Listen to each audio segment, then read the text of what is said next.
Immortal Rising 2 secures $3 million in funding and concludes successful NFT sale ahead of TGE.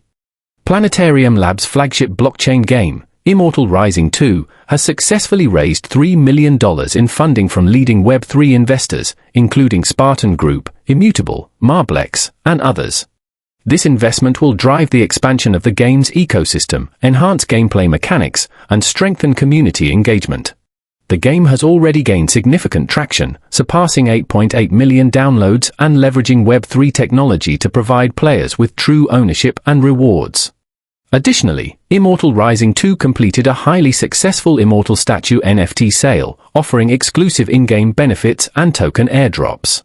This follows the Play2 airdrop, P2A, launch pool, where over 9 million Soulbound tokens, SBTs, were claimed, further highlighting strong community interest.